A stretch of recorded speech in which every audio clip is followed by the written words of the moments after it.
கர்த்தருடைய பரிசுத்த நாமத்திற்கு மகிமை உண்டாவதாக. இந்த நாளிலும் மத்தேயு 22 நம்ம தியானிக்க போகிறோம். அழைக்கப்பட்டவர்கள் அநேகர், தெரிந்து கொள்ளப்பட்டவர்கள் ஒரு சிலர். இந்த வசனத்தை பழைய ஏற்பாட்டிலிருந்து நாம் சில காரியங்களை நம்ம தியானிக்கலாம். இஸ்ரவேலர்களை தேவன் எகிப்திலிருந்து அழைத்து கொண்டு வருகிறார். அவர் வெளியிலே அழைத்து கொண்டு வரும்போது 6000 புருஷர்கள், பெண்கள், குழந்தைகள் என்று சொல்லி ஒரு திரள் கூட்டத்தை அவர் அழைத்து கொண்டு வருகிறார். 12 கோத்திரத்தையும் அவருடைய சந்ததிகளையும் எகிப்திலிருந்து தேவன் அழைத்து கொண்டு வருகிறார். ஆனால் அவருக்கென்று ஒரே ஒரு கூட்டத்தை அவர் தெரிந்தெடுக்கிறார். அதுதான் லேவி கோத்திரம். லேவி கோத்திரத்தை தேவன் அவருக்கென்று தெரிந்தெடுக்கிறார். அப்போது அந்த லேவி கோத்திரத்தை மாத்திரம் அவர் தெரிந்தெடுப்பதன் காரணம் என்ன? அவங்கள்ட்ட என்ன ஸ்பெஷல் இருக்குது? கர்த்தர் அவர்களை தெரிந்தெடுப்பதற்கு மற்ற கோத்திரத்தாரிடத்தில் இல்லாத ஒன்று லேவி புத்திரிடத்தில், லேவி கோத்திரத்திலே தேவன் எதை கண்டார் என்று சொல்லி நம்ம பார்க்கும்போது, ஆதியாகமம் 34 25 பார்த்தீங்கன்னா, யாக்கோப்புடைய மகளாகிய தீனாளை ஏவியனாகிய ஏமோரின் மகன் சீகோன் என்ன செய்கிறாரு? தீட்டுப்படுத்தி விடுகிறார். தீட்டுப்படுத்தின போது அவளை திருமணம் செய்ய வேண்டும் என்று அவர்கள் கேட்டபோது யாக்கோப்பு அதற்கு சம்மதிக்கிறார்.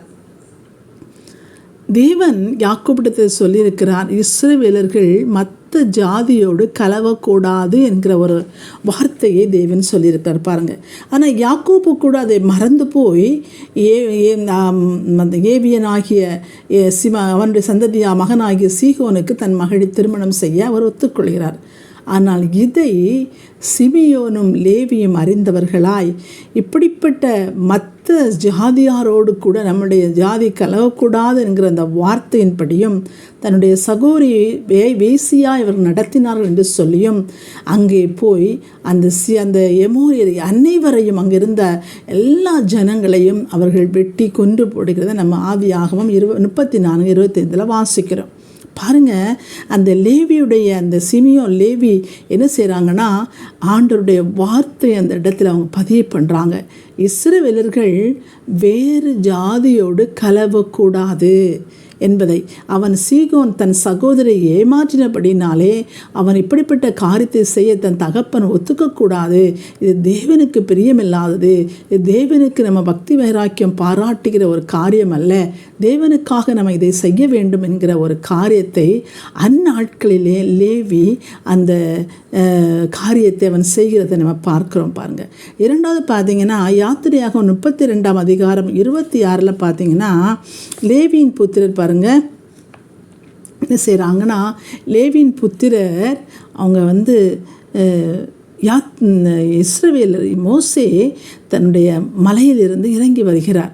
இறங்கி வரும்போது பார்த்திங்கன்னா, அங்கே ஆரோன் கன்றுக்குட்டி செய்து ஜனங்கள் அதற்கு முன்பாக அவங்க அதை வணங்கி கொண்டு அது நடனமாடி கொண்டிருக்கிறதை மோசே பாருங்க.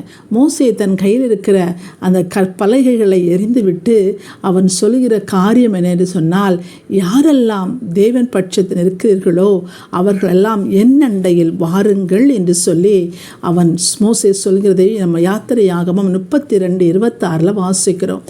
அப்படி சொன்ன மாத்திரத்திலே லேவியின் புத்திரர் அனைவரும் மோசே பக்கத்தில் ஓடி வந்து நிற்கிறதை நம்ம வேதத்தில் நம்ம வாசிக்கிறோம். நீங்கள் அதை வாசித்து பாருங்கள்.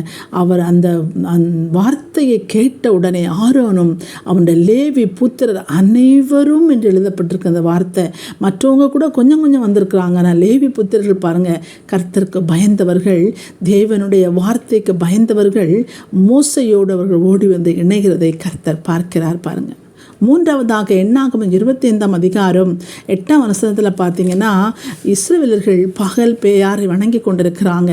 அவங்க அநேக மீதியானவரோடு கூட அவங்க திருமணம் செய்கிற காரியம், அவங்களோடு வாழ்கிற காரியத்தை அங்கே நடக்கும்போது தேவனுக்கு கோபம் வருகிறது. அதனாலே அங்கே வாதையினாலே இஸ்ரவேல் ஜனங்கள் வேதனைப்பட்டு கொண்டிருக்கிறார்கள்.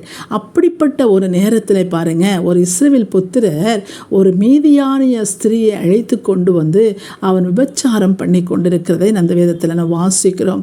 அதை பார்த்த பினெகாஸ், ஆரோனின் மகனாகிய எலியாசாரி மகனாகிய பினெகாஸ் ஒரு ஈட்டியை கொண்டு போய் இப்படிப்பட்ட ஒரு இஸ்ரவேலன் மற்ற ஜாதிகளோடு எப்படி கலப்பான் என்று சொல்லியும், அதனால தான் தேவன் நம்முடைய இஸ்ரவேலருக்கு இவ்வளோ பெரிய வாதையை கொண்டு வந்திருக்கார் என்று சொல்லியும் ஒரு பக்தி வைராக்கியத்தோடு அந்த ஈட்டியை எடுத்து அந்த இஸ்ரவேலனையும் மீதியான ஸ்திரீயையும் குத்தி அவன் கொலை செய்கிறதை நம்ம வாசிக்கிறோம். அப்பொழுது அந்த வாதை நின்று போயிற்று என்று சொல்லி பார்க்கிறோம். எத்தனையோ ஜனங்கள் அங்கே இருக்கும்போது லேவியின் புத்திரர்களுக்கு மாத்திரம் தேவன் மேலே ஒரு வைராக்கியம் உண்டாகிறது, தேவனுடைய வார்த்தையிலே ஒரு வைராக்கியம் உண்டாகிறது. தேவனுக்காக நம்ம எதையாயிலும் செய்துவிட வேண்டும், தேவனுடைய வார்த்தையின்படி நாம் நடந்துவிட வேண்டும், தேவனுடைய வார்த்தைக்கு நாம் கனம் பண்ண வேண்டும், தேவன் சொல்வதை நாம் மதிக்க வேண்டும், அவருடைய வார்த்தையும் நடக்க வேண்டும் என்கிறதை லேவியின் புத்திரர்கள் ஆதி ஆகமத்தில் இருந்தே தேவன் அதை கவனித்து கொண்டு வருகிறார். பாருங்கள், தேவன் அப்படியா எல்லா காரியத்தையும் அந்த லேவியர்கள் கர்த்தருக்காக அவங்க வைராக்கியம் பாராட்டுகிறதை அறிந்த தேவன் அந்த 12 கோத்திரத்தில் இருந்து லேவி கோத்திரத்தை தனக்கென அவர் பிரித்தெடுக்கிறார், தனக்கென அவர் தெரிந்தெடுக்கிறார் என்று சொல்லி நம்ம வேதத்தில் நம்ம வாசிக்கிறோம். இந்த புதிய ஏற்பாடு விசுவாசிகளாகிய நம்மை பார்த்து தேவன் என்ன சொல்கிறார்? 1 பேதுரு 2ஆம் அதிகாரம் 9ஆம் வசனத்தை நீங்கள் வாசிக்கும் போது 1 பேதுரு 2ஆம் அதிகாரம் 9ஆம் வசனம் என்ன சொல்கிறது? நீங்கள் நம்ம அந்த வசனத்தை வாசிப்போம். 1 பேதுரு 2ஆம் அதிகாரம் 9ஆம் வசனம் என்ன சொல்கிறது என்று சொன்னால், நீங்களோ உங்களை அந்த காலத்தில் நம்முடைய ஆச்சரியமான ஒளியிடத்திற்கு வரவழைத்தவருடைய புண்ணியங்களை அறிவிக்கும்படிக்கு தெரிந்து கொள்ளப்பட்ட சந்ததியும் ராஜரீகமான ஆசாரிய கூட்டமாயும் பரிசுத்த ஜாதியாகவும் அவருக்கு சொந்தமான ஜனமாயும் இருக்கிறீர்கள் என்று சொல்லி பவுலடிகள் சொல்கிறதை பார்க்கிறோம். அப்போ நம்ம தேவனுடைய பிள்ளைகளாக இருக்கிற நாம், தேவனை தம்முடைய சொந்த இரட்சகராக ஏற்றுக்கொண்டிருக்கிற நாம் எப்படிப்பட்டவர்களாக இருக்கிறோமா? ஆசாரியர்களாக இருக்கிறோம். பாருங்கள், ராஜரீக ஆசாரியர்களாய் நாம் இருக்கிறோம். அப்படிப்பட்ட ஆசாரிய ஊழியம் செய்கிறவர்கள், அப்படிப்பட்ட ஆசாரியர்கள் எப்படிப்பட்டவர்களாக இருக்க வேண்டும் என்று சொல்லி 1 தீமோத்தேயு 3ஆம் அதிகாரத்தில் வாசிக்கிறோம். உதவிக்காரன் எப்படி இருக்க வேண்டும், ஊழியக்காரன் எப்படி இருக்க வேண்டும், கண்காணிகள் எப்படி இருக்க வேண்டும், ஸ்திரீகள் எப்படி இருக்க வேண்டும், எல்லாவற்றையும் குறித்து நம் வேதம் நமக்கு அழகாக எடுத்துக்கொள்கிறது.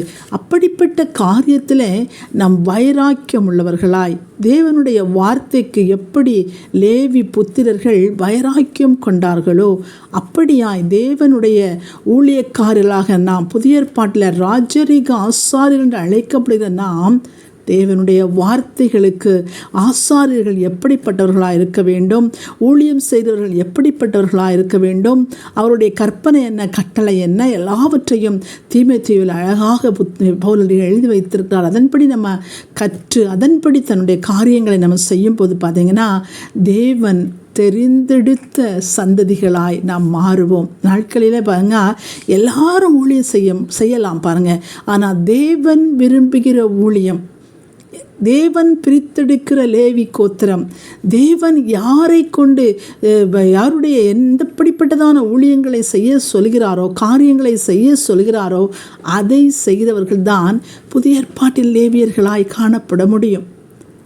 தீமோத்தேயுவில் எழுதப்பட்ட காரியங்களை, ஊழியர்களை குறித்து, மற்றவர்களை குறித்து எழுதப்பட்ட காரியங்களின்படி நடவாமல் தன் சுய இஷ்டத்தின்படி நடந்து வார்த்தைகளுக்கு எதிராய் நடந்து அதன் கூட, அதாவது மொத்தத்தில் என்ன சொல்லணும்னா, உலகத்தையும் நேசித்து தேவனையும் நேசித்து உலக காரியத்திலும் நம்ம அன்பு செலுத்தி தேவ காரியத்தில் அன்பு செலுத்தி எல்லாவற்றையும் அட்ஜஸ்ட் பண்ணி அப்படியும் வாழலாம் இப்படியும் வாழலாம் என்று சொல்லிக்கொண்டு நான் ஒரு ஊழியக்காரன் என்று சொல்லி நம்ம சொன்னோமானால் அது தேவன் தெரிந்து கொண்ட ஊழியம் அல்ல, அது தேவன் பிரித்தெடுத்த ஊழியம் அல்ல, அது தேவனுடைய ஊழியம் அல்ல என்பதை நாம் அறிந்து கொள்ள வேண்டும். இந்த நாளில் தேவனுக்காக பக்தி வைராக்கியம் பாராட்டுகிற ஆசாரியர்களாய் புதிய ஏற்பாட்டு விசுவாசிகள் காணப்பட வேண்டும். தேவன் நம்மை கொண்டு எதையாயிலும் செய்ய வேண்டும் என்று சொன்னால், தேவன் விரும்புகிற, தேவன் தெரிந்தெடுக்கிற ஊழியக்காரர்களாய் மாற வேண்டும் என்று சொன்னால், தேவன் எதை சொல்லி இருக்கிறாரோ அதை செய்கிறவர்களாய், அதை மாத்திரம் செய்கிறவர்களாய் நாம் வாழும்போது பார்த்திங்கன்னா தேவனுக்கு மிகவும் பிரியமான ஊழியர்களாய் நாம் வாழ முடியும். கர்த்தருக்காக வைராக்கியம் பாராட்ட வேண்டும். கர்த்தருடைய காரியங்களில் நாம் கவனம் செலுத்த வேண்டும். கர்த்தர் பேசுகிற வார்த்தைகளை பிறருக்கு சொல்வதில் நாம் கவனம் செலுத்த வேண்டும், முயற்சி செய்ய வேண்டும். அதற்கு முன்பாக தன்னைத்தானே தகுதியாக்க வேண்டும். பாருங்கள், இப்படிப்பட்ட காரியங்களை செய்யும்போது நம்ம அழைக்கப்பட்டவர்களாய் மாறுவோம். அநேகர் தேவன் தெரிந்து கொள்ளப்பட்டவர்களாய் மாறுவோம். பாருங்கள், அநேகர் தேவன் அழைக்கிறார், ஆனால் தெரிந்து கொள்ளப்பட்டவர்கள் ஒரு சிலர். யார் அவர்கள்? நம்முடைய கர்த்தராகிய இயேசு கிறிஸ்துவின் வார்த்தையின்படி கேட்டு, வசனம் சொல்கிறபடி கேட்டு, ராஜரீக ஆசாரியர்கள் எப்படிப்பட்டவர்களாக இருக்க வேண்டும் என்று சொல்லி தீமோத்தேயுவிலே 1 தீமோத்தேயுவிலே 3ஆம் அதிகாரம் 2ஆம் அதிகாரங்களிலே சொல்லப்பட்டவர்களை கேட்டு நான் அப்படிப்பட்ட ஊழியங்களை செய்வோமானால், தேவன் எப்படி லேவி கோத்திரத்தை அழைக்கப்பட்டவர்களிலிருந்து ஒரு கூட்டத்தை தெரிந்தெடுத்தாரோ அப்படி நம்மையும் தெரிந்தெடுத்த ஊழியர்களாய் நம்மளை நடத்துகிற நல்ல தகப்பனாய் நாம் பார்க்கலாம். பாருங்கள், இந்த நாளிலே இந்த வார்த்தையை கேட்கிற ஒவ்வொருவரும் அப்படிப்பட்டதாய் ஊழியம் செய்கிறவர்களாய், அப்படிப்பட்ட ஊழியக்காரர்களாய், தேவன் விரும்புகிற ஊழியர்களாய் நம்மளை நாம் பார்த்து கொள்வோம். அப்படிப்பட்ட காரியங்கள் நம்ம செய்வோம். கர்த்தர் தாமே நம்ம ஒவ்வொருவரையும் ஆசீர்வதிப்பாராக. ஆமேன்.